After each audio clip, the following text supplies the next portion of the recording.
Réveillez-vous.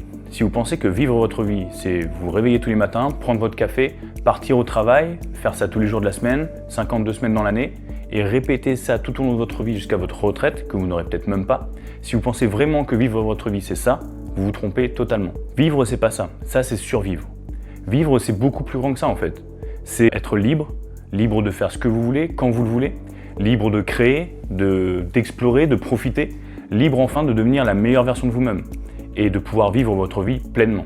Maintenant le problème, et c'est pas de votre faute, c'est que vous êtes né dans un monde dirigé par l'argent. Un monde, une matrice, un système, appelez ça comme vous voulez, mais qui depuis votre plus tendre enfance vous dirige, vous contrôle, vous éduque. Un monde qui vous forme et vous formate à son image pour que vous deveniez l'un de ses rouages. Maintenant je dis pas qu'il faut être anti-système, loin de là. Le système il était là avant vous et il le sera bien après. Le système il a aussi du bon, mais ça c'est un autre débat. Ce que je suis en train de vous dire, c'est que vous avez le choix, vous avez le pouvoir. Et vous devez comprendre que vous pouvez reprendre le contrôle de votre vie. Tout part de vous, tout part de votre tête, tout part de votre cerveau. Vous devez comprendre comment fonctionne votre cerveau pour mettre en place les moyens qui vous permettront de vous libérer de ce sommeil. Parce que si vous ne comprenez pas ce qu'il y a dans votre tête, comment fonctionne votre cerveau, dites-vous bien que le système, lui, il sait exactement comment il fonctionne. Il en connaît tous les secrets. Il sait comment le manipuler, comment le contrôler et comment l'utiliser à ses fins. Donc tout l'enjeu du développement personnel, c'est ça. C'est s'armer pour comprendre et apprendre et enfin devenir la meilleure version de vous-même. Dans la prochaine vidéo, on va voir comment fonctionne votre cerveau, comment l'utiliser, et je vous garantis que si vous comprenez ça, vous allez radicalement changer votre vie.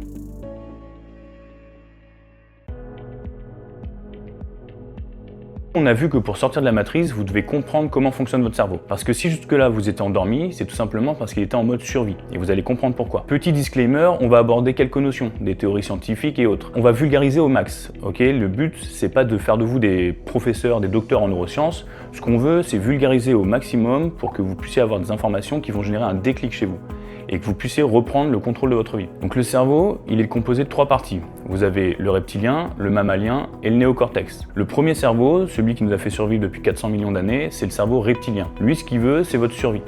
Il veut assouvir vos 4 besoins primaires, manger, boire, se reproduire et face à un danger, combattre ou fuir. Les animaux, ils ont les mêmes besoins. C'est peut-être pour ça qu'on l'appelle le cerveau reptilien. C'est un peu notre cerveau animal. Ensuite, on est devenus des êtres sociaux. On a commencé à se rassembler en groupe, en tribu, et on a commencé à survivre en groupe. C'est la mission du cerveau mammalien. Il ne s'agissait plus de la survie de l'individu, mais la survie du groupe. Et en prime, on a dû gérer la survie dans le groupe. Donc apprendre à gérer les émotions, les interactions sociales, et aussi la hiérarchisation. On a commencé à faire de la politique. Et donc on a commencé à apprendre à parler, ne pas parler, se taire, obéir, tout ça pour éviter d'être rejeté par le groupe. Le cerveau mammalien, il gère aussi l'acceptation de celui-ci. Et ensuite, on a développé notre néocortex. Le néocortex, c'est notre cerveau qui est destiné à améliorer notre condition, à nous faire évoluer. Et donc le cerveau qui parle en premier, c'est le cerveau reptilien. Ce cerveau-là, peu importe la situation dans laquelle vous êtes, il va analyser et il va dire est-ce qu'il y a un danger ou pas. La réaction face à un danger, c'est un pic de stress. Ce pic de stress, il va générer 2 réflexes, le combat ou la fuite. Par exemple, une lionne qui se promène dans la savane, elle va tomber sur une gazelle. Elle va avoir un pic de stress. Pourquoi ? Parce que la gazelle, c'est sa nourriture, donc c'est sa survie. C'est un danger en fait indirect. Elle va avoir ce pic de stress et elle va devoir décider de se mettre en mode de combat ou en mode de survie. Par chance, la lionne, elle est préparée pour le combat, donc elle va se mettre en ordre de marche. La gazelle, elle va se promener dans la même savane et elle va tomber sur la lionne. Et là, elle va avoir le même pic de stress. Ça marche exactement pareil des deux côtés. Sauf que la gazelle, elle, si elle combat la lionne, c'est fini pour sa survie, elle est morte.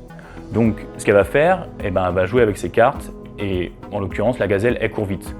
Donc quand elle va avoir ce pic de stress, elle va choisir l'autre réaction qui va être la fuite. Chez les animaux, le pic de stress, il est immédiat. Et il répond à un stimuli extérieur, un son, une odeur, un mouvement. Chez l'être humain, ça marche quasiment pareil, mais il y a quand même une petite différence. En fait, l'être humain, il est un peu nul en survie. Il a une peau fragile, il court pas très vite, il a pas de crocs, pas de dents, pas de cornes, pas de venin. Voilà. Face à la nature, il est quand même assez vulnérable. Si demain vous avez une lionne à côté de vous et que vous n'êtes pas dans un zoo ou dans un safari, vos chances de survie elles sont quand même assez limitées. Maintenant, il a trouvé 2 techniques pour survivre aussi longtemps. La première, c'est se mettre en groupe. L'union fait la force. Et la seconde, c'est anticiper le danger. L'être humain, c'est l'un des rares animaux capables de stresser par anticipation. C'est-à-dire que pour chaque situation inconnue, il va estimer qu'il y a déjà un danger. Et il va se préparer à ce danger, il va anticiper, il va générer un pic de stress par anticipation. Qu'est-ce que ça lui permet de faire ? Ça lui permet d'avoir un coup d'avance, tout simplement. Si avant d'entrer dans la savane, il savait qu'il y avait une lionne, soit il peut y aller avec un fusil par exemple et augmenter ses chances de survie, ou soit il peut rester suffisamment à distance pour augmenter ses chances de fuite. Et donc pour l'être humain, tout ce qui est inconnu est potentiellement dangereux. Tout ce qui est inconnu peut potentiellement cacher un danger. Et ça, on l'a tous vécu. Quand on était petit, quand il a fallu traverser une zone d'ombre, un endroit noir, un couloir, une forêt, on a tous eu peur. Et on a tous soit demandé à quelqu'un de nous accompagner, viens avec moi, j'ai peur du noir, ou soit on s'est armé, on a pris un bâton et on a décidé de traverser. On s'est préparé par anticipation à un danger qu'on allait rencontrer, qui était là ou pas, peu importe, mais on s'y est préparé au combat ou à la fuite. Donc avant, les dangers auxquels on était confrontés, ils étaient majoritairement physiques. Aujourd'hui, les dangers auxquels on est confronté, ils sont majoritairement psychologiques. On va parler de factures, de deadline, de responsabilité au travail, on va parler de planning. En fait, aujourd'hui, par exemple, si vous ne payez pas votre facture d'électricité, vous allez avoir l'électricité coupée et potentiellement votre survie va être remise en jeu. Donc c'est une autre forme de danger, mais nous, on va la traiter de la même manière. On va avoir ce pic de stress et on va essayer de réagir, combattre ou fuir. Et donc pour conclure, vous devez comprendre que c'est votre cerveau reptilien qui va toujours parler en premier. Pourquoi ? Parce que lui, sa mission, et il l'a fait parfaitement, c'est de vous maintenir dans votre zone de confort, c'est de vous faire survivre. Et donc si vous êtes resté dans la matrice aussi longtemps, c'est parce que vous étiez en mode survie, tout simplement. Faut pas vous en vouloir, tout le monde passe par là, mais maintenant que vous savez tout ça, vous devez comprendre que vous pouvez reprendre le contrôle. Et pour reprendre le contrôle, vous allez devoir muscler votre néocortex. Et si votre néocortex parle en premier, vous serez moins sujet au stress et aux angoisses, aux inquiétudes, aux peurs générées par votre reptilien face à l'inconnu, face à un danger.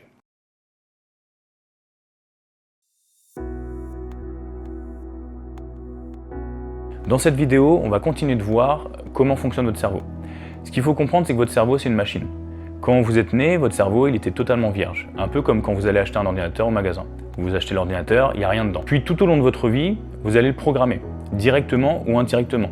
Ça va commencer par votre famille, vos amis, l'école, le travail, vous allez avoir la société, les médias.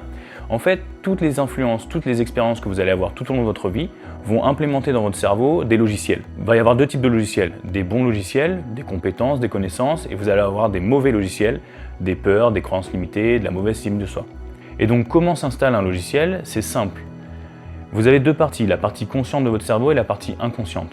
Le conscient, c'est 5%, c'est un peu la mémoire vive de l'ordinateur. Quand vous apprenez quelque chose, vous vous concentrez dessus.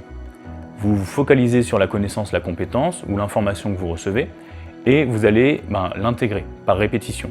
Une fois qu'elle est intégrée, cette information, cette connaissance, cette compétence, elle va partir dans l'inconscient. L'inconscient, c'est un peu le disque dur de l'ordinateur. C'est 95% de tout votre cerveau. Et donc pourquoi ça marche comme ça ? C'est justement pour réutiliser les données sans effort. Et en fait, votre cerveau, il doit gérer des millions d'informations à la seconde.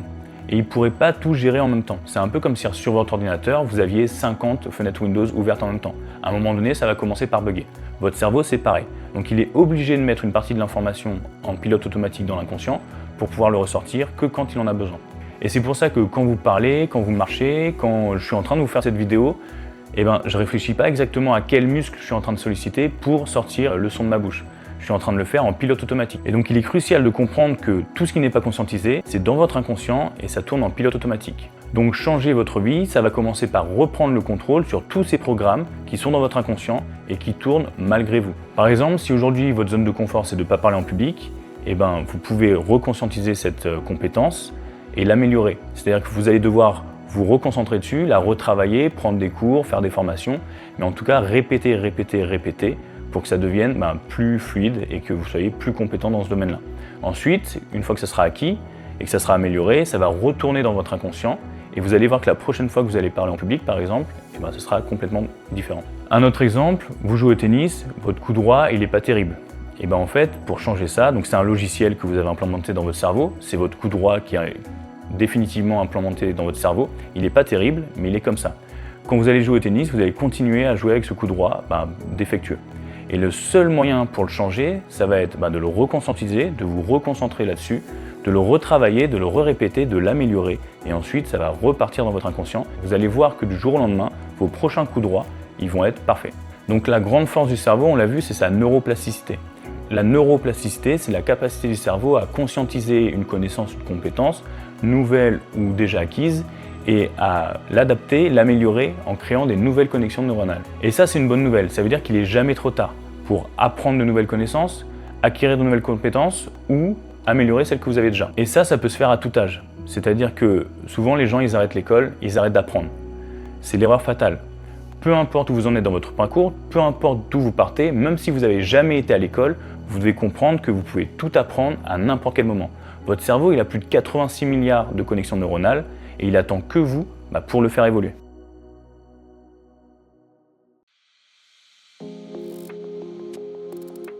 Et donc, après avoir pris conscience que vous devez vous réveiller, après avoir compris comment fonctionne votre cerveau et comment le reprogrammer grâce à la neuroplasticité, je vais vous donner 2-3 tips pour commencer à sortir de votre zone de confort. Parce que quand vous allez commencer à sortir de la zone de confort, quand vous allez commencer à explorer tout ce monde inconnu, vaste, de liberté, vous allez commencer à avoir peur.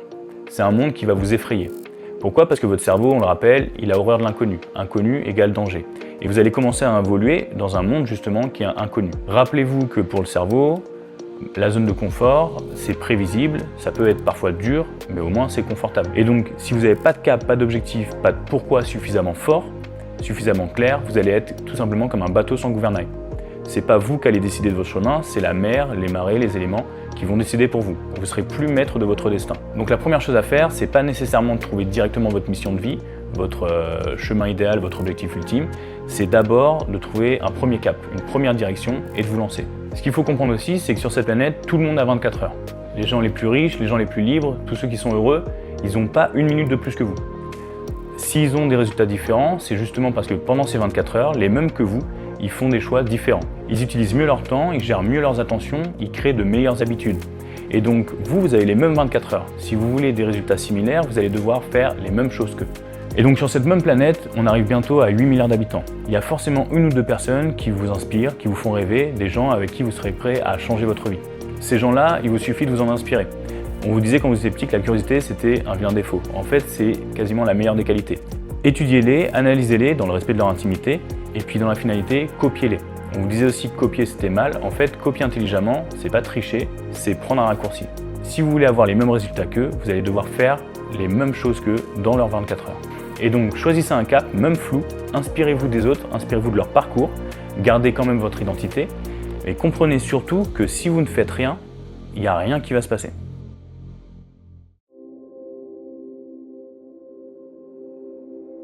Dans le chapitre précédent, on a vu comment fonctionnait votre cerveau dans la zone de confort. Dans celui-ci, on va voir comment fonctionne notre cerveau en dehors de cette zone de confort. On passe à l'étape supérieure. C'est le module Mindset.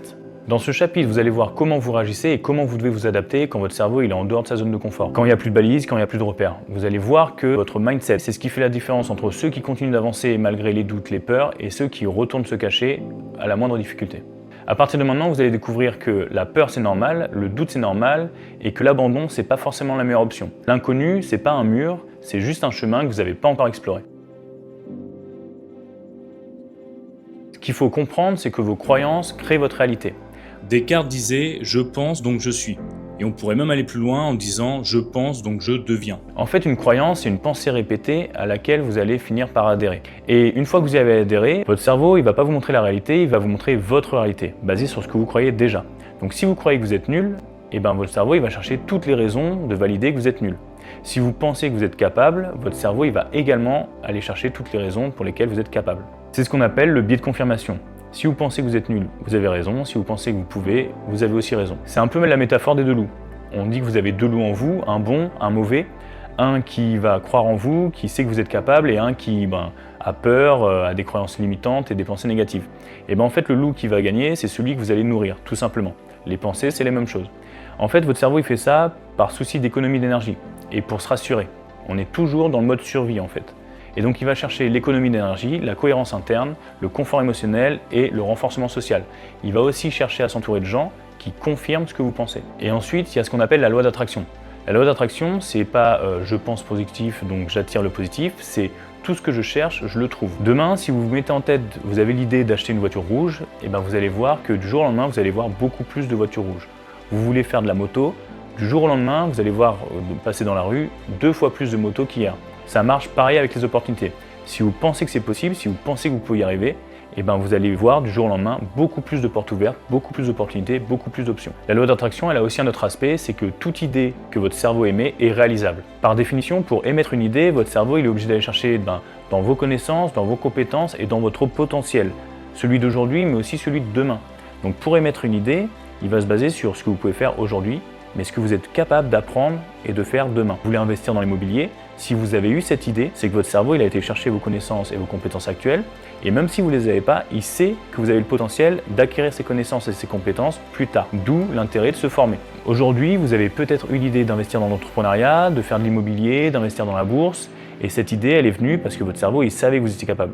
Et en l'occurrence, vous êtes en train de vous former justement pour révéler votre potentiel. Mais c'est un potentiel qui est déjà en vous. Il faut vraiment comprendre que si votre cerveau pensait que vous n'étiez pas capable, il gaspillerait même pas d'énergie à émettre l'idée. Donc si vous avez l'idée, quelle qu'elle soit, elle est réalisable.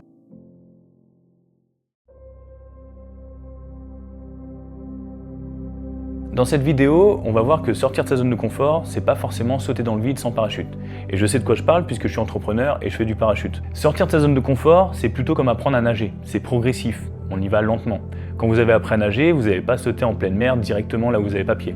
Vous avez commencé dans la pataugeoire, puis après dans le petit bain, vous avez mis les brassards, puis après là où vous avez plus pied, vous avez enlevé les brassards et vous avez vraiment appris à nager dans la mer plus tard. Sortir de sa zone de confort, c'est commencer par des petits ajustements, c'est faire des petites actions.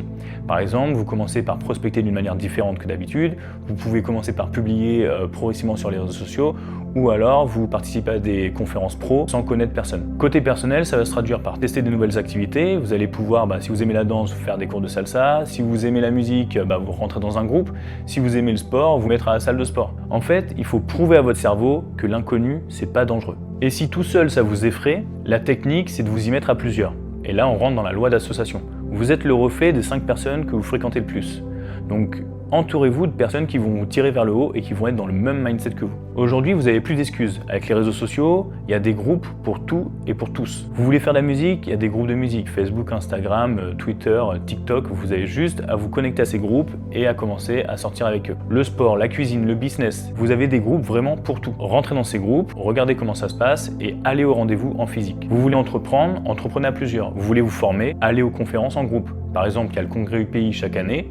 Si ça vous fait peur d'y aller tout seul, demandez à quelqu'un de vous accompagner. Cette personne, elle sera sûrement contente de venir avec vous et si ça lui plaît pas l'entrepreneuriat, au moins vous aurez passé un bon moment. Si vous voulez vous mettre au sport, n'y allez pas tout seul, vous pouvez très bien y aller en groupe. L'erreur par exemple pour être gérant de salle de sport, je sais bien ce qu'il en est, quand les gens vont à la salle de sport, ils abandonnent au bout de 3 semaines, c'est normal parce qu'en fait, ils vont s'enfermer sur un tapis de course pendant 3 semaines avec les oreillettes, ils sont isolés socialement. La technique pour aller vous mettre à la salle de sport et perdurer dans le temps, c'est d'y aller en plusieurs. Mettez-vous dans les cours collectifs. Et là, vous êtes vraiment dans une ambiance, vous êtes dans un effet de groupe et vous allez voir que vous allez être porté par la chose. Donc le mindset, le vrai, c'est tout simplement se réouvrir au monde. Il ne s'agit pas d'avoir une technique miracle, c'est de redevenir un enfant. Un enfant, c'est curieux, ça explore, ça parle, ça questionne et vous devez faire de même. Vous devez oser poser des questions, oser tester, oser découvrir, oser demander, oser vous tromper également et oser ne pas savoir. Partez du principe où vous ne savez rien, ça sera plus facile et comme ça vous avez tout à découvrir. Et enfin, il faut remettre l'humain au centre. C'est-à-dire que tout ce que vous allez faire, derrière, va y avoir de l'humain. Vous allez à la salle de sport, il y a de l'humain. Vous allez faire des conférences, il y a de l'humain. Vous allez à la banque demander un crédit, c'est un humain derrière. Et donc reconcentrez-vous sur l'humain c'est la clé. Il y a un livre de Dale Carnegie, Comment se faire des amis. Lisez ce livre et vous allez comprendre qu'en fait tout part de là. Quand vous rencontrez quelqu'un, posez-lui toutes les questions possibles. Les gens, ils ont 2 oreilles et une bouche, c'est pour écouter 2 fois plus qu'on parle. Le problème, c'est qu'il y a l'ego là-dedans. Et en fait, les gens, ils aiment bien parler. Plus vous allez faire parler les gens, et plus ils vont vous apprécier. Plus ils vous apprécient, et plus ils vont se sentir bien. Plus ils se sentent bien, plus ils vont vouloir revenir à la situation pendant laquelle ils se sont sentis bien, et cette situation, c'était avec vous. Tant que vous restez dans votre zone de confort, vous allez répéter les mêmes schémas. Tant que vous ne vous ouvrez pas aux autres, vous allez rester isolé socialement. Et en fait, vous êtes aujourd'hui le résultat des actions que vous avez faites dans le passé. Si vous voulez avoir de nouveaux résultats, vous allez faire de nouvelles actions. Il serait fou de penser qu'en continuant à faire les mêmes choses, vous allez avoir de nouveaux résultats dans votre vie. Et parfois, vous n'avez pas besoin de faire 10 000 actions. En fait, un muscle, pour le travailler, pour qu'il évolue, il faut l'entraîner, casser les fibres musculaires, remplir avec de la protéine, le reconstruire, ça prend du temps. Une transformation musculaire, c'est quelque chose qui prend du temps. 3 mois, 6 mois, 1 an. Par contre, le cerveau, lui, sa grande force, c'est qu'il peut faire un bond en 1 seconde. Il peut avoir un déclic comme ça. Et c'est tout l'objectif de cette formation. En une idée, en une phrase, en une rencontre, en une expérience, vous pouvez changer radicalement votre vie. Du jour au lendemain, vous pouvez avoir le fameux déclic et ne plus jamais voir la vie de la même façon. Donc, pour conclure, sortir de sa zone de confort, c'est faire des choses différentes de celles que vous faisiez hier pour avoir des résultats différents. Maintenant, on dit sortir de sa zone de confort, mais en fait, il s'agit plus d'élargir votre zone de confort. Allez explorer l'inconnu et faites en sorte que l'inconnu, ça devienne votre zone de confort.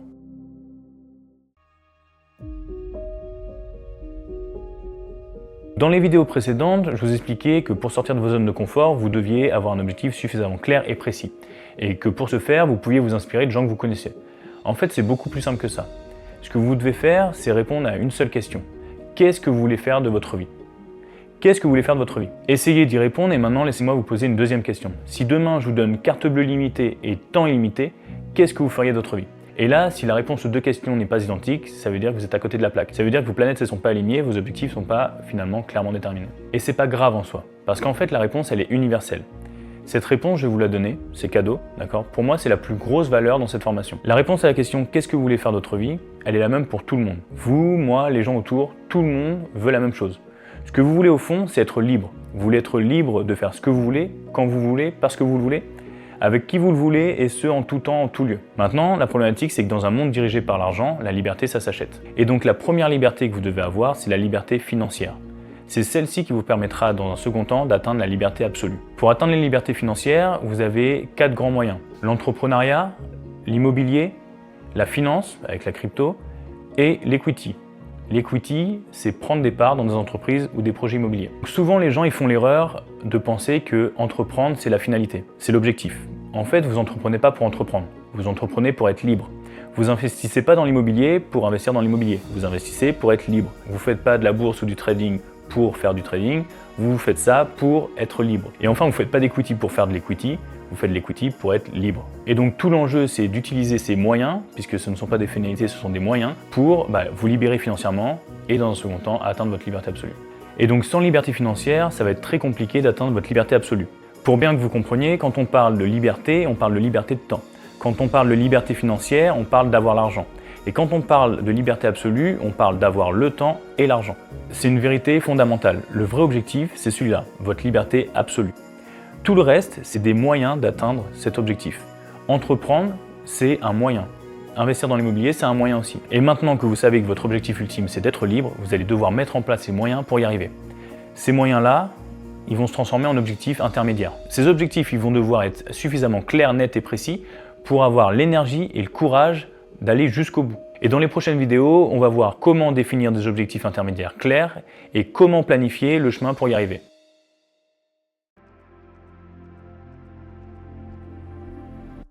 Dans cette vidéo, on va voir pourquoi la clarté, c'est le point de départ. En fait, si vous ne voyez pas votre cible, vous ne pouvez même pas la viser. Un objectif flou, mal défini, c'est la garantie de tourner en rond. Et tourner en rond, ça peut durer des années. Votre cerveau, c'est comme un GPS. Si vous rentrez des coordonnées imprécises, il va avoir du mal à vous montrer le chemin. Par contre, si vous rentrez les bonnes coordonnées, vous mettez le bon objectif, la bonne destination, là, il va vous mettre votre trajectoire directe. Donc pas de clarté égale pas de direction égale pas de mouvement. Maintenant, il ne s'agit pas de tout planifier à la perfection dès le départ. Si vous avez un objectif, prenez en compte que le plus important, c'est les grandes lignes. Si vous voulez ouvrir un restaurant, connaître la couleur de la porte des toilettes à l'ouverture, c'est pas forcément nécessaire. Par contre, savoir l'emplacement, quel local, quelle rentabilité, quel coût, quel fournisseur, ça va être des sujets qui vont être primordiaux. Donc concentrez-vous sur les grandes lignes, mais ces grandes lignes, elles doivent être claires. Par exemple, si je vous dis de me trouver le poisson gris auquel je pense en ce moment dans l'océan, vous allez me dire « Jérémy, t'es fou ». Et vous avez raison, il y a trop de possibilités, c'est une mission quasi impossible pour le cerveau. Par contre, si je vous dis « Pensez à un tout petit poisson », vraiment tout petit, qu'on a vu dans des dessins animés, qui est orange et qui a des rayures blanches, un poisson qui vit dans les anémones et dans les récifs coraux australiens. Là, vous allez tout de suite penser à Nemo. Pourquoi? Parce que la description a été totalement claire. Et parce que c'est clair, votre cerveau il sait exactement quoi aller chercher. Donc la clarté, c'est un gain de temps et d'énergie. Si c'est trop flou, votre cerveau il va s'épuiser. Et vous allez partir dans tous les sens, ça va être l'enfer. Chaque action devient plus rapide, chaque choix est plus simple. Et plus votre objectif est clair, plus votre cerveau il va jouer avec vous et pas contre vous. Pour conclure, vous n'avez pas besoin d'avoir toutes les réponses pour démarrer. Vous avez juste besoin de savoir où vous allez, pourquoi vous y allez et comment y aller. Ce qui est flou, le cerveau va l'ignorer. Ce qui est clair, le cerveau va le planifier. Et c'est le sujet de la prochaine vidéo. On va apprendre à planifier votre objectif.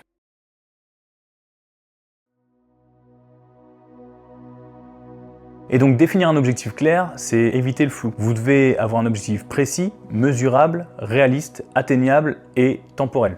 Par exemple, si vous voulez créer une entreprise, ça va être monter un premier studio de coaching dans 6 mois à tel endroit, c'est précis. Si vous voulez monter un business en ligne, vous vous dites je veux lancer ma formation, la lancer dans 3 mois et faire 500 premiers clients. Et par exemple, si vous voulez investir dans l'immobilier, vous devez vous dire précisément je veux investir dans mon premier achat locatif avant la fin de l'année. C'est clair, net et précis. En faisant ça, votre cerveau il comprend ce qu'il doit viser. Et dès qu'il comprend, il va commencer à chercher des solutions. Pour vous aider, je vous donne un petit outil, c'est la méthode SMART. On l'a simplifié, d'accord? La méthode SMART, c'est de trouver un objectif et le définir de la façon suivante. Pour spécifique, mesurable, atteignable, réaliste et temporel. Spécifique, par exemple, vous voulez ouvrir votre premier restaurant italien dans un beau quartier de Nantes. Mesurable, parce que vous vous dites qu'au cours de vos 3 premiers mois, vous allez pouvoir faire plus de 500 clients. Atteignable, parce que vous savez que vous pouvez démarrer avec un petit crédit bancaire et que vous avez déjà trouvé le local. Réaliste, parce que vous êtes que vous ou que 2 personnes par exemple et que au premier service, lors du lancement, vous n'allez pas pouvoir faire 5000 couverts. Et temporel, parce que vous devez mettre une deadline, vous comptez ouvrir votre restaurant italien dans les beaux quartiers de Nantes avant, par exemple, le 1er novembre. Avec ça, vous avez un cap clair, un objectif défini, il vous restera plus qu'à planifier le chemin. Petit disclaimer, au cours de votre parcours, vous allez peut-être voir des gens qui vont monter des boîtes en un mois et puis qui vont faire 3 millions de chiffre d'affaires en un an. Ça existe, on en voit tous les jours. Moi j'en connais, tout le monde en connaît. Le plus important, c'est d'être aligné avec votre niveau de confiance et votre réalité du moment. Dans la prochaine vidéo, on va voir justement comment mettre en œuvre la planification.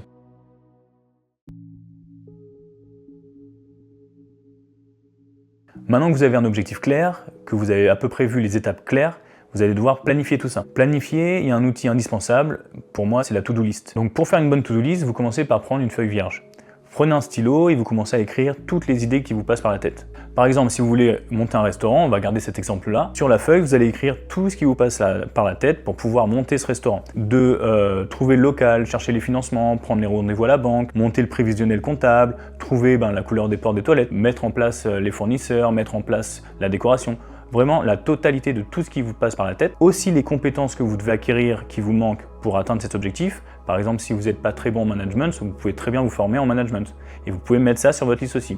Dans le désordre, peu importe. Et ensuite, dans un second temps, vous allez prendre une seconde feuille et vous allez commencer à transférer les premières idées sur la seconde feuille. Vous allez refaire une liste avec toutes les notions que vous avez déjà abordées, mais cette fois-ci, vous allez hiérarchiser. C'est-à-dire que vous allez classer toutes les infos de la plus importante à la moins importante, de la plus urgente à la moins urgente, de celle qui va avoir le plus gros impact à celle qui ne va pas avoir de gros impact dans l'immédiat. Et ensuite, il s'agit de faire marcher la loi de Pareto. La loi de Pareto, elle dit que 20% de vos actions définissent 80% de vos résultats, le fameux 80-20. Donc dans cette liste, vous allez vous focaliser sur les 20% les plus importants.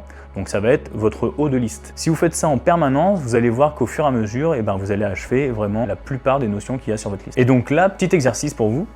Essayez de réfléchir aux 3 choses les plus importantes qui vous permettraient d'avancer dans vos projets. Ensuite, une fois que vous avez votre liste hiérarchisée, il ne vous reste plus qu'à étudier une date butoir, c'est-à-dire la date où vous voulez investir, où vous voulez lancer votre entreprise. Et à partir de cette date, vous allez remonter dans le temps et effectuer ce qu'on appelle un rétro-planning. Vous allez fixer chaque objectif, chaque donnée dans un calendrier. Par exemple, semaine 1, faire votre étude de marché, semaine 2, aller chercher votre local, semaine 3, faire votre prévisionnel comptable, semaine 4, allez le présenter aux banques via un dossier de financement. Et vous allez faire ça ainsi de suite jusqu'à l'ouverture. En faisant ça, vous fonctionnez étape par étape et vous ne laissez aucune place au hasard. On dit souvent que le diable se cache dans les détails. Ça marche pareil pour l'immobilier. Si vous voulez investir dans l'immobilier, vous pouvez d'abord trouver des annonces, puis après visiter ces annonces en semaine 2, semaine 3, aller voir la banque pour connaître votre capacité d'emprunt, et semaine 4, commencer à faire des offres en fonction de celle-ci. Maintenant, vous pouvez aussi faire votre to-do list sur d'autres supports, numérique, ordinateur, il y a Notion, Google Agenda, peu importe. Moi, je préfère quand même le papier, parce qu'en fait, le numérique, quand vous l'éteignez,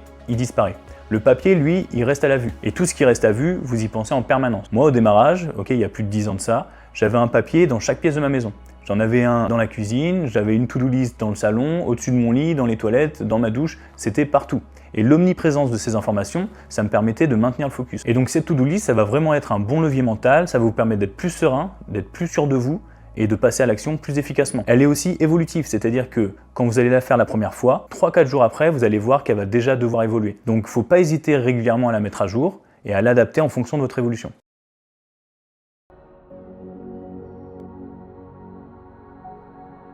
Tout le monde a déjà eu une super idée sous la douche. La différence entre ceux qui sortent, qui se sèchent et qui commencent à la mettre en œuvre. C'est ce qu'on va voir dans cette vidéo. On va voir que l'action, c'est la seule chose qui vous met dans la réalité. Un petit pas, même mal effectué, ça vaut 100 fois plus qu'une idée super brillante mais jamais réalisée. Parce qu'une idée dans la tête, c'est joli, mais s'il n'y a pas d'action, il n'y a pas de résultat. Et vous avez besoin de résultats. Pourquoi ? Pour analyser, adapter et améliorer. L'action, ça va générer du feedback, ça va générer des réponses. Et c'est en fonction de ça que vous allez pouvoir améliorer, adapter votre action. Donc l'idée, c'est ça. Vous faites une première action, vous analysez les résultats, puis après, vous adaptez, vous améliorez. Vous refaites une seconde action, qui est mieux que la première, vous voyez les résultats, vous analysez, vous adaptez, vous améliorez, et ainsi de suite. C'est un peu comme jouer aux fléchettes. tant que vous n'avez pas lancé votre première fléchette, vous ne savez pas où vous allez tirer. Et bien lancez votre première fléchette, faites votre première action et vous voyez où ça tombe. La fléchette, elle va tomber un peu trop à droite. Du coup, vous savez que pour toucher la cible, vous allez devoir viser un peu plus à gauche. Vous lancez votre deuxième fléchette, vous faites votre deuxième action, et là, vous vous rendez compte que vous êtes un peu trop à gauche. Et bien du coup, vous savez qu'il faut rectifier sur la droite. Et en fait, en ajustant comme ça en permanence, vous allez rester sur votre cible et vous allez pouvoir au final l'atteindre. Plus vous attendez, plus le doute va grandir, plus vous y allez et plus votre confiance elle va exploser. Et donc souvent, on pense qu'il faut attendre que tous les feux soient ouverts pour démarrer. C'est complètement faux. Il faut démarrer au plus tôt. Et ensuite vous adapterez. Par exemple, Jeff Bezos, le patron d'Amazon, il a démarré dans son garage. Vous vous doutez bien qu'à l'époque, s'il avait su comment faire, s'il avait eu toutes les connaissances et toutes les compétences, il aurait directement fait un Amazon. Pourquoi galérer dans son garage tant d'années pour au final arriver au même point? Et donc, s'il a commencé dans son garage, c'est parce qu'il n'avait pas toutes les clés. Il n'avait pas toute la vision claire, mais il a quand même fait l'action de démarrer. Et en faisant cette action-là, il a enclenché un apprentissage, donc il s'est amélioré avec le temps. Il a enclenché de nouvelles compétences qu'il a pu faire valoir. Et surtout, il a construit au fur et à mesure ce qui est devenu Amazon aujourd'hui tel qu'on le connaît. Du coup, ça marche exactement pareil pour vous. Lancez-vous et vous verrez. Osez et dosez. Osez vous lancer et en fonction des résultats, vous doserez ensuite parce que vous ne serez jamais prêt à 100%, les planètes ne seront jamais alignées, les conditions parfaites ne seront jamais réunies. Donc, osez démarrer, osez tester, osez échouer, mais osez avancer. Parce qu'une idée qui reste dans votre tête, elle n'a aucune valeur, aucun effet.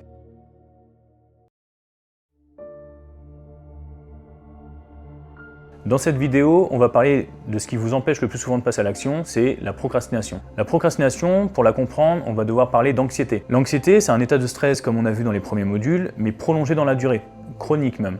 Et cette anxiété, elle va vous maintenir dans un état de peur, d'inquiétude et de blocage. Ça va vous empêcher d'avancer. Mais pour autant, c'est pas pour ça qu'il faut abandonner. En fait, quand vous commencez à être anxieux, c'est juste votre cerveau qui vous lance un signal.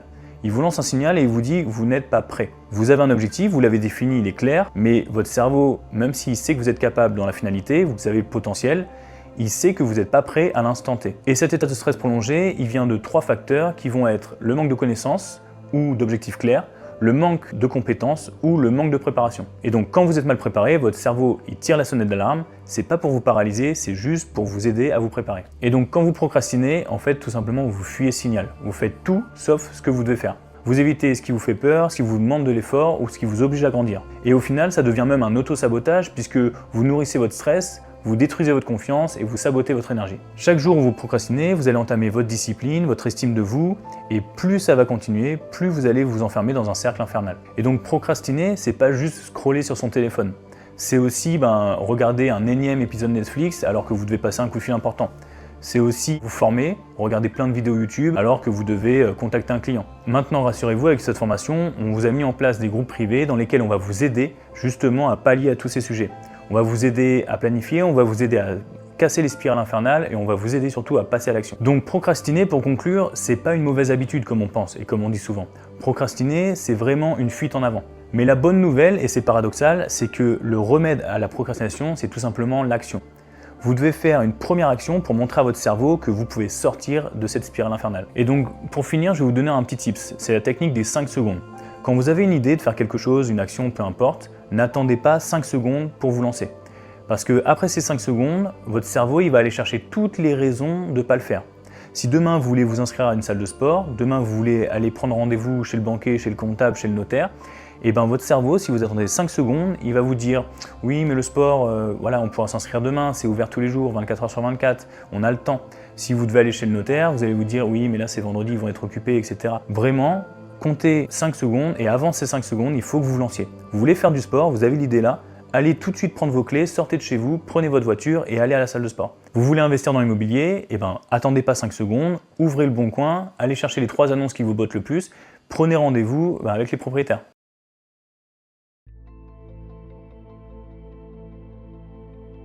Dans cette vidéo, on va voir une petite technique pour sortir de la spirale infernale. C'est la technique du yes man. Et donc il ne s'agit pas de dire oui à tout, il s'agit de dire oui au bon moment, aux bonnes choses et aux bonnes opportunités. Yes Man, c'est un film avec Jim Carrey. On aime ou on n'aime pas, peu importe. Ce qui compte, c'est l'idée derrière le film. Et ce film-là, il raconte l'histoire d'un homme qui est au fond du seau, totalement. Mais vraiment spirale infernale. Il vient de divorcer, il est dans un travail qui lui plaît pas, il s'est isolé socialement, voilà, il a vraiment rien qui va. Et un jour, il va rencontrer un ami qui va lui proposer de venir à un séminaire de développement personnel.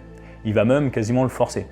Et au final, ce séminaire, il dit qu'il faut commencer à dire oui à tout. à dire oui à la vie, dire oui aux opportunités, etc. Et après quelques réticences, il va quand même se prêter au jeu.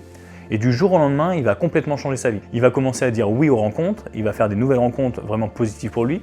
Il va commencer à évoluer sur le plan social, à son travail, et il va s'ouvrir plein d'opportunités. Donc l'idée ici, c'est pas de dire oui bêtement à tout, mais de dire oui intelligemment. Et vous allez voir que plus vous allez dire oui, plus vous allez vous ouvrir au monde, et plus vous allez avoir de nouvelles options dans votre vie. Et donc ça, dans l'entrepreneuriat, ça va s'appliquer de différentes façons.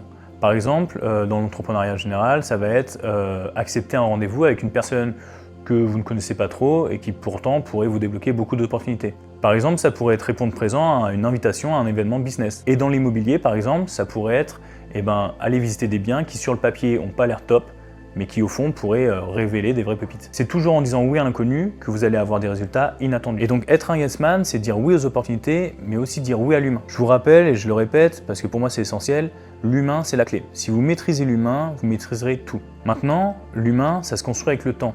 Le réseau, en fait, c'est pas un truc qu'on utilise quand on en a besoin. C'est quelque chose dans lequel on investit.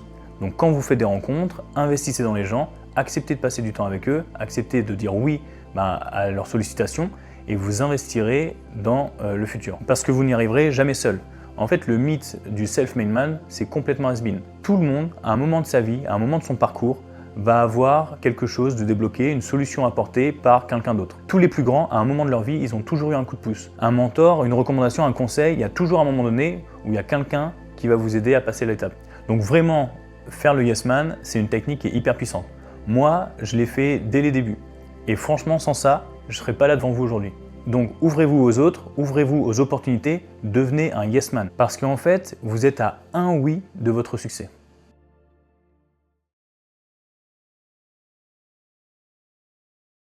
Donc dans ce module, on ne parle plus juste de bosser, on parle de tenir dans le temps, d'être capable d'avancer sans s'épuiser. Parce que la productivité, c'est bien, mais la vraie question, c'est est-ce que vous allez tenir? Et donc, avant de vouloir produire, vous allez devoir vous protéger. En effet, vous n'êtes pas une machine, vous n'êtes pas un robot, vous êtes un humain avec un cerveau, un corps, des émotions. Et si vous ne prenez pas soin de vous, vous allez directement au burn-out. Trop de gens veulent être ultra efficaces. Mais après peu de temps, ils n'ont plus de jus, plus de mental, plus de plaisir. Donc avant vraiment de parler de productivité, ménagez votre monture. On veut être avant de vouloir faire et on veut faire dans la durée. C'est toujours la métaphore de l'ordinateur qui surchauffe. Vous avez 36 000 onglets ouverts en même temps, l'ordinateur bug. Votre cerveau, c'est exactement pareil. Donc si vous êtes dans le flou, dans la surcharge, dans le stress, lâchez tout. Allez respirer, allez marcher, des fois less is more. Donc partez un week-end au calme, dans un spa, sans téléphone et ensuite vous y retournez plus fort. Donc vraiment, c'est pas combien d'heures vous avez qui compte au final, c'est combien d'énergie vous avez dans ces heures-là. 2 heures concentrées, ça vaut toujours plus que 8 heures en dispersion. Donc vraiment, apprenez à bien vous alimenter, à dormir correctement, à faire du sport et à couper les écrans quand il faut. Et surtout aussi, n'oubliez pas de dire non aux sollicitations. Mieux vaut 2 heures de focus réel que 10 heures pour rien. Et la discipline, c'est pas s'enfermer dans une grotte et bosser 18 heures par jour, c'est pas se lever tous les matins à 4 heures du matin. La discipline, c'est faire ce qu'il faut faire, même quand on n'a pas envie, on est d'accord, mais avec méthode, équilibre et stratégie. C'est poser les bases, créer un rythme de travail durable qui respecte vos énergies et vos cycles. Par exemple, vous mettez une mission claire par jour. Pas besoin de faire 12 objectifs à moitié faits. Vous faites vraiment une seule chose par jour, mais une chose accomplie. Mettez-vous des plages de focus, 2 heures le matin, sans distraction, ou le soir, peu importe. Adaptez-vous aussi à votre rythme. Il y en a qui sont du matin, il y en a qui sont du soir. Moi, par exemple, je préfère travailler la nuit. Pareil, mettez-vous des routines simples. Pas besoin de rituels de 3 heures à manger des graines et puis à vous jeter dans des bassins d'eau glacée tous les matins. Et pour terminer, prenez le temps de souffler. En fait, organisez votre activité, mais aussi votre inactivité. Vous devez comprendre que vous avez un rythme et que votre discipline doit être intelligente en fonction de ce rythme. La discipline, c'est pas faire plus, c'est faire mieux avec intention, focus et régularité. Donc ce module, c'est vraiment un rappel. Avant de courir, vous devez tenir debout. Prenez soin de votre énergie, structurez vos efforts, autorisez-vous à ralentir de temps en temps pour mieux redémarrer derrière. Il n'y a pas de souci sur ça, vous n'avez pas besoin de culpabiliser. Retenez que le business, c'est comme dans la vie. En fait, il faut être et durer.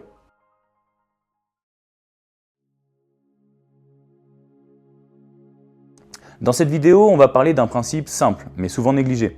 En fait, ce n'est pas les grandes actions ponctuelles qui vont construire vos résultats. C'est les petites actions répétées chaque jour. C'est ce qu'on appelle l'effet cumulé. Parce que la progression, ça vient de la répétition. Une action seule, ça ne va rien changer à votre vie. Mais répéter chaque jour, elle va finir par créer un vrai écart.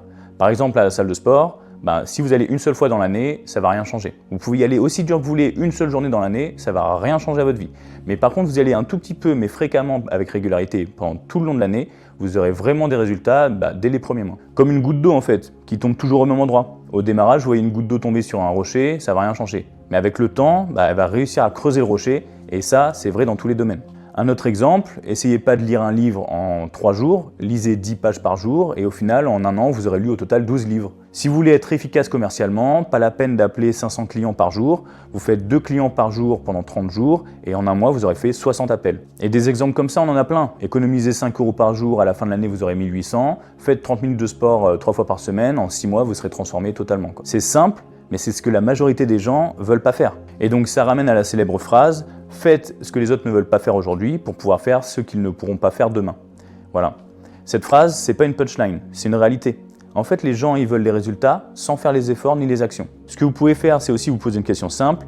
Qu'est-ce que je peux faire aujourd'hui qui semble petit mais qui me rapproche de mon objectif?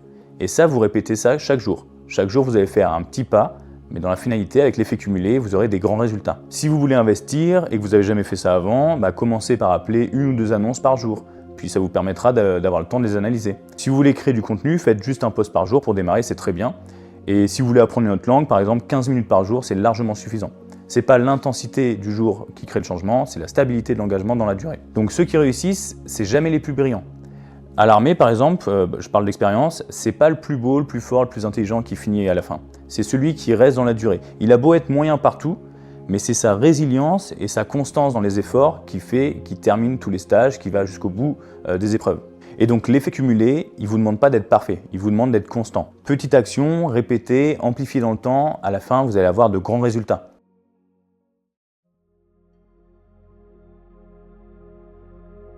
Dans cette vidéo, on va voir pourquoi l'adaptabilité, c'est une des compétences les plus importantes aujourd'hui. Le monde, il change, les règles changent, le contexte, il bouge tout le temps. Et ceux qui dominent, c'est pas les plus forts, c'est ceux qui savent s'adapter. Et ça, on l'a vu pendant le Covid. Il y a des boîtes entières qui se sont écroulées, mais par contre, il y en a d'autres qui ont explosé. Parce qu'elles ont su s'adapter, elles ont fait de la livraison, elles se sont mises au digital, télétravail, nouveaux services, peu importe. Mais le contexte, il ne change pas non plus qu'à l'échelle mondiale. Il change aussi dans votre vie. Le marché il évolue, une stratégie qui marchait hier, elle ne peut plus rien apporter demain. Et le contexte, il ne change pas qu'à l'échelle mondiale, il change aussi dans votre vie. Par exemple, vous vous êtes mis dans un marché qui évolue, une stratégie qui marchait hier ne peut plus rapporter demain. La réglementation, elle change. Une opportunité, elle peut se fermer du jour au lendemain. Ça me fait penser à des gens qui faisaient du parachute ascensionnel à La Rochelle. Du jour au lendemain, ils n'ont plus les autorisations, et leur commerce, il a totalement fermé. Votre famille, elle évolue. Un enfant, un divorce, un mariage, un déménagement, peu importe, mais ça peut changer directement vos priorités. Votre santé aussi, ou celle de vos proches. Et là, tout ce qui avait de l'importance devient totalement secondaire. Vos ressources aussi peuvent changer. L'énergie, le budget, le réseau, le temps. S'adapter, c'est survivre. S'adapter, c'est progresser. S'adapter, c'est dominer. Après, beaucoup pensent que s'adapter, ça veut dire abandonner. Mais non, en fait, s'adapter, c'est juste ajuster la stratégie sans changer la vision. Vous gardez le même cap, mais vous modifiez le chemin. Et je le répète, il y a des tas d'exemples. Un restaurateur qui passe à la vente à emporter, un agent immobilier qui fait de la visite en visio, un entrepreneur qui passe du présentiel à la formation en ligne. Voilà, il y a plein d'exemples. Et face à une situation, un environnement qui change, il y a une technique pour s'adapter. C'est les 3 R. Les 3 R, c'est Recognize, Reset et Refocus. Recognize, c'est reconnaître. Reconnaître que la situation change, elle a évolué. Et reconnaître aussi votre réaction émotionnelle face à ce changement. À partir de là, vous faites un reset parce que vous avez compris que vous réagissez émotionnellement et non plus rationnellement. Et là, ça vous permet de rebooter votre système. Vous repartez de zéro émotionnellement. Vous n'êtes pas impacté par ce changement. Et vous avez après le refocus, vous vous rappelez de pourquoi vous faites les choses, vous vous rappelez de vos objectifs et ça vous permet de raligner vos émotions avec l'objectif en cours. Donc vraiment, ce n'est pas celui qui a le plus de force qui gagne, c'est celui qui s'adapte le plus vite. Faites évoluer vos stratégies, ajustez vos outils, adaptez vos méthodes, mais gardez votre vision, tenez votre cap.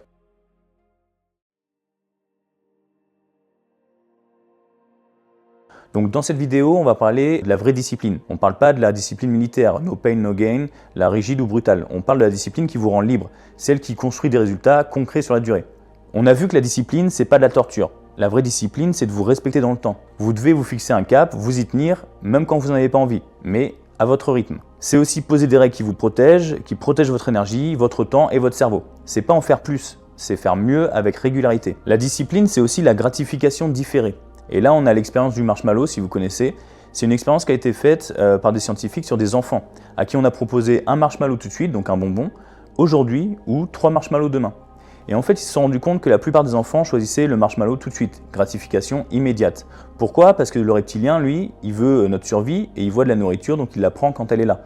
Il ne va pas prendre le risque d'attendre le lendemain qu'il n'y ait pas les 3 marshmallows promis. Ils se sont rendus compte d'un truc plus tard, c'est qu'en fait tous les enfants qui avaient choisi la gratification différée, donc prendre les 3 marshmallows plus tard, qui avaient attendu, qui avaient accepté de sacrifier le confort immédiat pour viser un objectif plus grand, réussissez mieux dans la vie. Et cette gratification immédiate, dans votre vie de tous les jours, elle prend plusieurs formes. Par exemple, vous repoussez une série Netflix pour avancer sur votre projet, vous allez gagner en clarté et en résultat.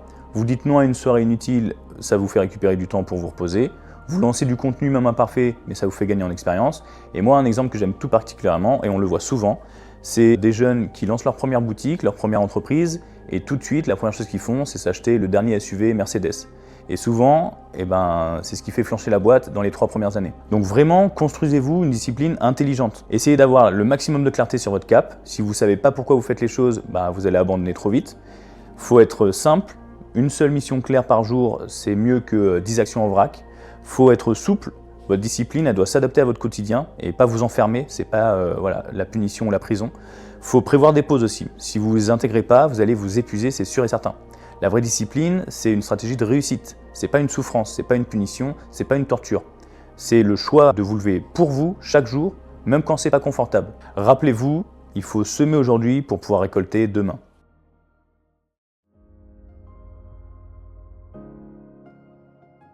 Dans cette vidéo, on va parler d'un mot qui fait peur à tout le monde, l'échec. Surtout, on va apprendre à changer sa définition. Parce que ce que vous appelez échec, souvent, c'est juste une étape sur votre parcours. L'échec, ce n'est pas une fin en soi. L'échec, c'est une étape. Une alerte, un miroir, un tremplin. Chaque erreur que vous allez faire, ça va contenir une leçon. Et chaque chute que vous allez avoir, ça va vous réorienter. Les meilleurs, ce n'est pas ceux qui n'échouent jamais. C'est ceux qui tombent, qui se relèvent avec plus de force et plus de clarté. En même temps que l'échec, vous avez une phase qui s'appelle aussi la non-réussite. Là, c'est le moment où vous n'avez pas encore échoué, mais vous n'avez pas encore réussi non plus. C'est la période lente, floue, frustrante que tout entrepreneur, tout investisseur connaît. Vous stagnez, vous doutez, vous vous demandez si ça vaut le coup. Et c'est là justement où vous allez faire la différence. C'est là justement où la majeure partie des gens abandonnent. Ceux qui persévèrent dans la non-réussite, c'est ceux qui finissent par atteindre leur vraie réussite. Et pour ça, je peux vous donner des milliers d'exemples. Par exemple, Michael Jordan, il a été viré de son équipe de basket au lycée. J.K. Rowling, qui a fait Harry Potter, elle a été refusée par plus de 12 maisons d'édition. Vous vous rendez compte ? Walt Disney, par exemple, lui, il a été viré pour manque d'imagination. Aucun n'a réussi du premier coup, mais ils ont tous utilisé leur échec comme démarche. C'est ça la résilience. Et je vais vous donner un exemple encore plus parlant. Avez-vous déjà vu dans votre vie un bébé qui avait abandonné d'apprendre à marcher? Il n'y en a aucun. Tous les bébés finissent par marcher dans la finalité. Pourquoi? Parce qu'ils ne se posent pas la question d'abandonner. Ils y vont, ils essayent, ils s'améliorent, ils progressent et dans la finalité, ils atteignent l'objectif, ils marchent. Vous devez faire exactement la même chose. Vous devez continuer jusqu'à votre succès. Pour conclure, rappelez-vous que tout ce que vous croyez, vous le devenez. Vous n'êtes pas ce que vous avez raté dans le passé, vous êtes ce que vous choisissez de construire dans le futur. L'échec, il ne vous définit pas, il vous prépare. Tomber, c'est normal. Stagner, c'est frustrant, ok. Abandonner, c'est le seul vrai échec. Donc tenez-vous, relevez-vous, continuez. Et derrière chaque chute, rassurez-vous, il y a le prochain palier. Et laissez-moi vous donner une petite référence qui, pour moi, a totalement changé ma vie. Sans cette référence-là, je ne serais pas là devant vous aujourd'hui et je n'aurais jamais fait tout ce que j'ai fait. Au démarrage, quand j'ai commencé le développement personnel, quand j'ai démarré à entreprendre, j'étais intérimaire et j'étais au fond du seau, j'avais pas de solution, pas de porte de sortie, je voulais tout abandonner et je fuyais totalement mes responsabilités. Et ce qui a changé ma vie, c'est en partie cet audio qui s'appelle le comité de Murphy. Et donc le comité de Murphy, c'est une vidéo d'1 heure à l'américaine, peu importe, mais qui explique qu'en fait, à partir du moment où vous voulez commencer à entreprendre, à investir, vous allez devoir quitter le pré des vaches, en quelque sorte. Et donc vous allez devoir traverser la jungle pour voir ce qu'il y a derrière, la liberté en soi. Et dans cette jungle, vous allez être accueilli par le comité de Murphy. Ça va être différentes personnes, différentes choses comme votre famille, vos amis, le travail, la société, le contexte économique, peu importe. Mais tous ces facteurs-là vont faire tout leur possible pour vous faire abandonner. Et la résilience, c'est justement continuer d'avancer malgré toutes ces difficultés.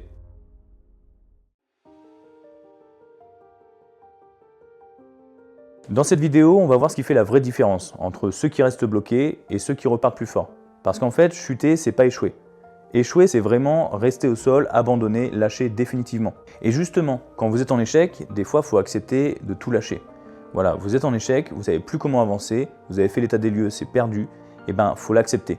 Voilà. Acceptez d'avoir touché le fond. Métaphoriquement, on peut voir ça chez les Navy Seals ou dans les forces spéciales. Il y a un exercice qui représente très bien tout ça. En fait, on vous jette dans l'eau, les pieds et les mains attachés. Et là, le but du jeu, c'est de rester à la surface. Le truc, c'est que vous êtes attaché. Et vu qu'on vous jette dans l'eau un peu n'importe comment, forcément, vous n'êtes jamais dans la bonne posture pour remonter. Et là, on voit deux types de personnes. Les gens qui luttent, qui essayent de remonter à la surface coûte que coûte, et les gens qui ont compris comment ça marche. Et la technique, c'est d'accepter de couler. Accepter d'aller au fond de la piscine pour pouvoir justement prendre une impulsion et remonter dans la bonne position. Si vous ne faites pas ça, vous n'arriverez jamais à nager les pieds et les mains attachés. C'est totalement contre-intuitif, je le reconnais, mais c'est comme ça qu'on repart plus fort. Et en fait, c'est un jeu de nombres. Plus vous faites d'actions dans la résilience, plus vous augmentez vos chances de réussite. Ronaldo, par exemple, c'est l'un des meilleurs exemples. Quand il rate un but, vous ne le voyez jamais pleurer ou se morfondre ou se jeter par terre. En fait, oui, il est déçu, il a raté l'occasion. Mais par contre, ce qu'il fait, c'est qu'il se remotive, il se remobilise et il retente sa chance.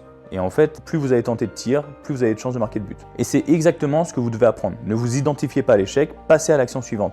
Tant que vous êtes vivant, comprenez bien que vous êtes encore dans le match. Donc comprenez bien que oui, vous allez tomber, oui, vous allez stagner, oui, vous allez douter. Mais ce qui compte, c'est pas combien de fois vous allez tomber, c'est ce que vous faites après. Donc acceptez la chute s'il y a, prenez appui et repartez. Laissez tomber l'idée de toujours réussir du premier coup. Ceux qui gagnent, c'est ceux qui enchaînent. En fait, c'est un jeu de nombres. Si vous voulez vendre 10 t-shirts et que vous demandez à 10 personnes, vous avez 10 chances de vendre le t-shirt. Mais si vous demandez à 100 personnes, vous avez 90 fois plus de chances de vendre votre t-shirt. L'entrepreneuriat, c'est exactement la même chose. Si vous tentez 10 fois, vous avez 10 chances de réussir. Si vous tentez 100 fois, vous avez 100 chances de réussir. Le seul truc différent, c'est qu'en fait, en entrepreneuriat, vous avez besoin de réussir qu'une seule fois.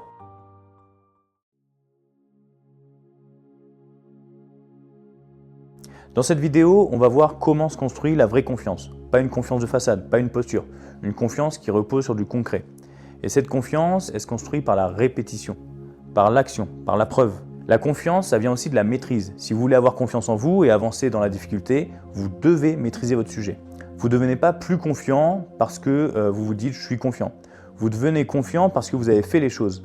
Parce que vous avez fait les actions répétées qui ont construit la certitude, la maîtrise. Plus vous répétez une action, plus votre cerveau va créer des connexions neuronales. Et plus vous allez avoir de connexions neuronales, plus vous allez maîtriser votre sujet. Et dans l'armée, par exemple, on appelle ça le drill. C'est répéter un mouvement jusqu'à ce que ça devienne un automatisme. Et dans l'entrepreneuriat, c'est exactement pareil. Vous pouvez pitcher 100 fois votre projet pour être prêt le jour J. Vous pouvez passer une cinquantaine de coups de fil pour vous entraîner et avoir un discours fluide. Ou alors, faites comme moi, tournez plus de 300 vidéos pour que la caméra devienne enfin votre allié. C'est des gestes, des phrases, des habitudes qui deviennent naturelles à force de les faire. Et c'est là en fait que naît la vraie confiance. Et donc ce n'est pas l'estime de vous qu'il faut chercher, c'est la preuve. L'estime c'est fragile, mais la preuve c'est du concret. Vous voulez être sûr de vous? Facile, donnez-vous des raisons de l'être. Répétez, drillez, faites et recommencez. Et en faisant ça, vous allez contrecarrer les 5 peurs de l'entrepreneur qui sont la peur de l'échec, la peur du jugement, la peur du manque, la peur d'être légitime ou de ne pas être légitime et la peur du succès. Enfin, pour conclure, la confiance, ça se pense pas, ça se construit. C'est pas dans la tête, mais c'est dans le réel. Dans les gestes, dans l'habitude, dans la répétition, chaque action répétée devient une brique. Et un jour, cette brique, ça devient votre socle. En fait, c'est pas celui qui a le plus de talent qui gagne, je vous le rappelle, c'est celui qui ose répéter jusqu'à maîtriser.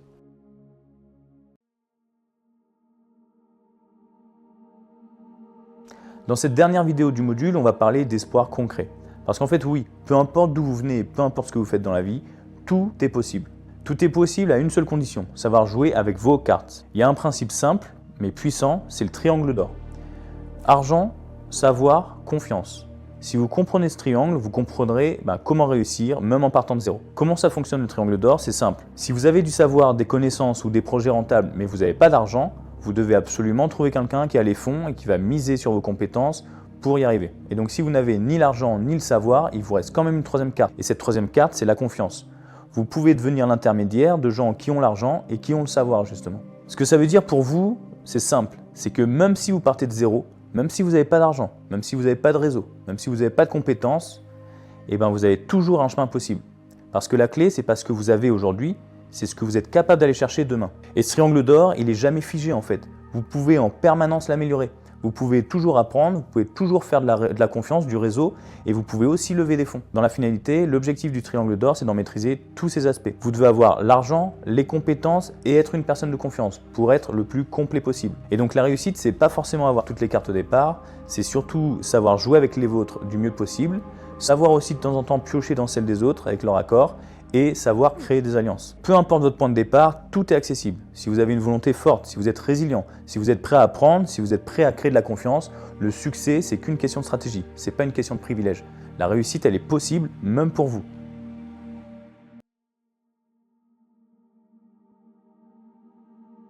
Dans cette dernière vidéo du module, on va parler d'espoir concret.